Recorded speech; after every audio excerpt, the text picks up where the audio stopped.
নমস্কার বন্ধুরা, সামনেই আসছে গুরু পূর্ণিমা। এই পূর্ণিমা অত্যন্ত পবিত্র। আমরা প্রত্যেকেই জানি আষাঢ় মাসে এই পূর্ণিমা পড়ে। তবে এবার গুরু পূর্ণিমা শ্রাবণ মাসেই পালিত হবে, কারণ এটি তিথির হেরফেরের কারণে হয়ে থাকে। তাই এবছর 2026 সালে এই গুরু পূর্ণিমা কবে পড়েছে জেনে নেব পঞ্জিকা অনুসারে। পূর্ণিমা তিথি কখন শুরু হবে, কখন শেষ হবে, এই পূর্ণিমা তিথিতে পুজোর শুভ সময় কি, অমৃত যোগ এবং মহেন্দ্র যোগের সময়সূচি, সত্যনারায়ণ পুজোর শুভ সময়, এছাড়াও গঙ্গা স্নান ও দানের সময় বা কখন থাকছে এই পূর্ণিমা তিথিতে।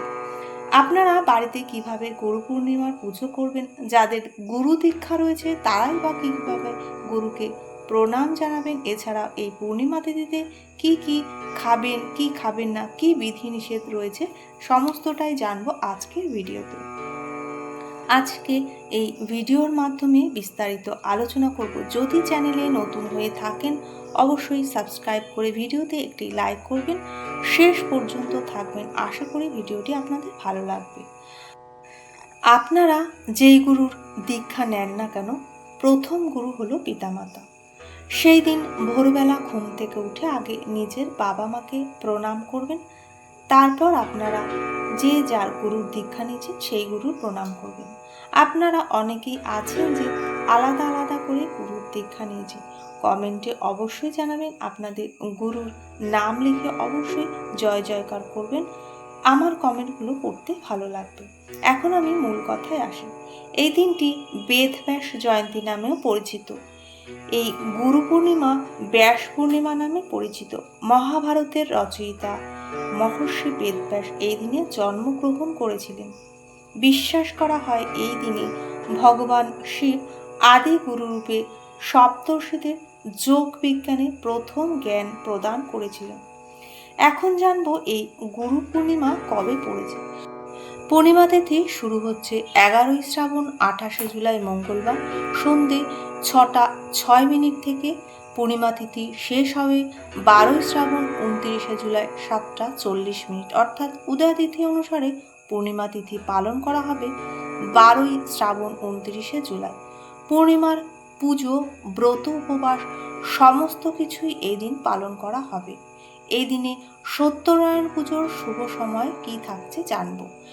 এই দিন সময় হচ্ছে সন্ধে 6টা 20 মিনিট থেকে শুরু করে রাত্রি 7টা 56 মিনিটের মধ্যে আপনারা সত্যনারায়ণ পুজো করতে পারবেন। তবে সত্যনারায়ণ পুজো যে ব্রত রয়েছে 11ই শ্রাবণ 28শে জুলাই মঙ্গলবার, যেহেতু প্রদেশীয় সত্যনারায়ণ পুজো শুভ, তাই এই দিন সত্যনারায়ণ পুজো আপনারা করতে পারবেন। পরের দিন অর্থাৎ 12ই শ্রাবণ ও 29শে জুলাই বুধবার অমৃত যোগের সময় থাকছে সকাল 7টার মধ্যে, এরপরে 9টা 32 মিনিট থেকে 11টা 14 মিনিটের মধ্যে এবং আবার দুপুর 3টে 28 গতে 5টা 10 মিনিটের মধ্যে, আবার রাত্রি 6টা 46 গতে 9টা 1 মিনিটের মধ্যে ও 1টা 32 গতে 5টা 9 মিনিটের মধ্যে। এই দিন পুজোর শুভ সময় থাকবে সকাল 9টা 32 মিনিট থেকে শুরু করে 11টা 14 মিনিটের মধ্যে। গুরু পুজো আপনারা এই সময় করতে পারবেন। এই দিনে সত্যনারায়ণ পুজো যদি করতে চান তাহলে আপনারা এই শুভ সময়ের মধ্যেও করতে পারবেন।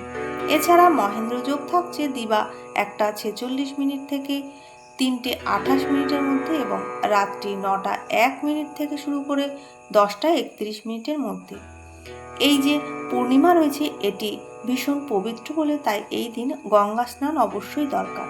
তবে এখন জানবো গঙ্গা স্নানের শুভ সময় কি। সূর্যোদয় হবে ভোর 5টা 9 মিনিটে। এই সময় থেকে শুরু করে আপনি 6:30টার মধ্যে গঙ্গা স্নান করে নিতে পারবেন।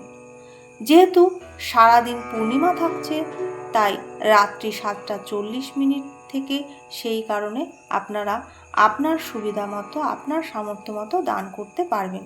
এবার জানবো গুরু পূর্ণিমার পুজো কিভাবে করবেন। গুরু পূর্ণিমার দিন ব্রহ্ম মুহূর্তে ঘুম থেকে উঠবেন, যদি গঙ্গা স্নান করেন তাহলে খুবই ভালো। যদি নাও করতে পারেন তাহলে বাড়িতে স্নানের জলের মধ্যে গঙ্গা জল মিশিয়ে করতে পারেন, নয়তো স্নানের পর গঙ্গা জল মাথায় ছিটিয়ে নিতে পারবেন। তারপর আপনারা পরিষ্কার জামা কাপড় পরে নিন। এই পূর্ণিমা তিথিতে যেহেতু ভগবান বিষ্ণুর পুজো করা হয়, তাই হলুদ বস্ত্র পরিধান করা ভীষণই শুভ। আর যারা গুরু দীক্ষায় দীক্ষিত তারা গেরুয়া পোশাক পরিধান করুন। আপনি যেখানে পুজো করবেন আগে সেই স্থানটিকে ভালো করে পরিষ্কার করে নিন। আপনি যে গুরুর দীক্ষা নিয়েছেন তার মূর্তি বা পাদুকা যুগল সেখানে স্থানে প্রতিষ্ঠা করতে পারেন। প্রথমে ধূপ ও দীপ জ্বেলে নিন, আর যা কিছু নৈবেদ্য আছে সেগুলো আগে জোগাড় করে নিন। তারপরে ফুল, মালা, চন্দন সমস্ত কিছু একে একে সাজিয়ে নিন। আপনারা প্রথমে গুরুকে মালা পরিয়ে নিন, তারপর চন্দন সহযোগে ফুল অর্পণ করুন। ওম গুরুবে নমঃ এই মন্ত্র সহযোগে। চতুর্মাস চলছে, তাই অবশ্যই চন্দন লাগিয়ে বিষ্ণুর চরণে তুলসী পাতা নিবেদন করুন, আর সাথে এই মন্ত্রটি জপ করুন, ওম নমঃ ভগবতে বাসুদেবায়। আপনারা আপনাদের সাধ্যমতো ফল মিষ্টি দিয়ে ভগবানকে নিবেদন করতে পারবেন। আর যারা দীক্ষা নিয়েছেন তারা অবশ্যই 108 বার জপ করবেন গুরুমন্ত্র। আপনাদের জীবনে তাতে সমস্ত সফলতা আসবে, ইতিবাচক শক্তি বৃদ্ধি পাবে, সংসারে আসবে সুখ শান্তি, আপনার আর্থিক দিক হবে উন্নত। সবশেষে বলে রাখি, সেদিন কি বিধিনিষেধ রয়েছে। এই দিন অবশ্যই পিতামাতাকে প্রণাম করবেন। যারা বয়োজ্যেষ্ঠ আছে তাদের কখনো অসম্মান করবেন না, তাদের সাথে কোনো রকম কটু কথা বা উচ্চ স্বরে কথা বলবেন না। যারা ব্রত করবেন অবশ্যই তারা নিরামিষ আহার গ্রহণ করবেন। এই দিন আপনি কখনোই মিথ্যে কথা বলবেন না। এই দিন আপনি নেশা জাতীয় জিনিস বর্জন করুন। চুল, দাড়ি, নখ কাটবেন না। তুলসী পাতা কখনোই তুলবেন না। পূর্ণিমা লাগার আগেই আপনারা তুলসী পাতা তুলে রাখুন। আজকের ভিডিওটা এই পর্যন্ত। আবার আসবো নতুন ভিডিওর সাথে।